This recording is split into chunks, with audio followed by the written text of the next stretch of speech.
En Algérie, le président Abdelmadjid Tebboune a adressé le 10 mars 2024 son message de Ramadan aux Algériens, mettant en avant les efforts de l'État pour garantir la stabilité du pays. Il a appelé à renforcer l'unité nationale et l'esprit de citoyenneté, soulignant l'inauguration récente de la grande mosquée El Jazaïr comme un symbole de modération dans la pratique de l'islam. Le président a également exprimé sa solidarité avec le peuple palestinien face aux violences de l'armée sioniste, appelant la communauté internationale à assumer ses responsabilités.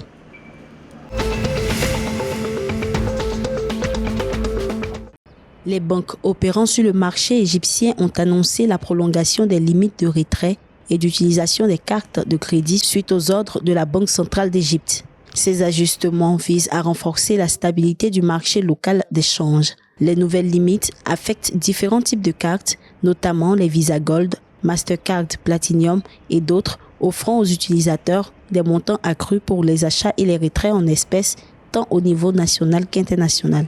Ces mesures font partie du programme global de réforme économique en cours, visant à accroître les flux de devises et à lutter contre la spéculation monétaire sur le marché d'échange.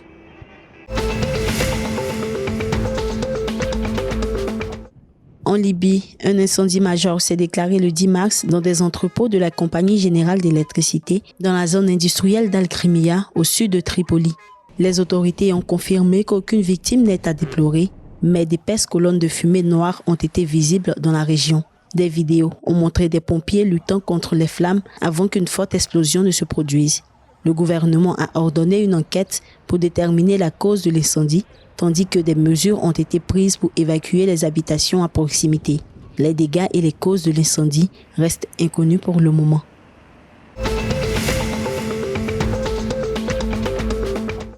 Le président de l'Union tunisienne de solidarité sociale, Amin Chaou, a annoncé le 10 mars 2024 l'allocation de 40 millions de dinars pour les aides financières spécifiques durant le mois de Ramadan, bénéficiant à 340 000 familles.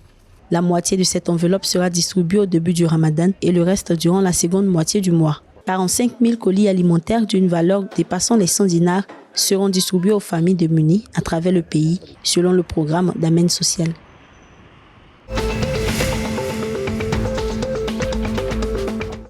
Au Maroc, le suspense autour du joueur Brahim Diaz a pris fin le 11 mars 2024 avec la décision du joueur du Real Madrid de représenter le Maroc plutôt que l'Espagne.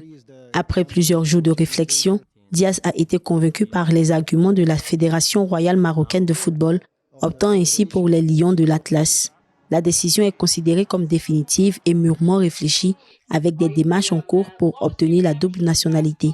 Le sélectionneur de l'Espagne, Luis de la Fuente, a déclaré respecter le choix de Diaz et lui souhaite le meilleur.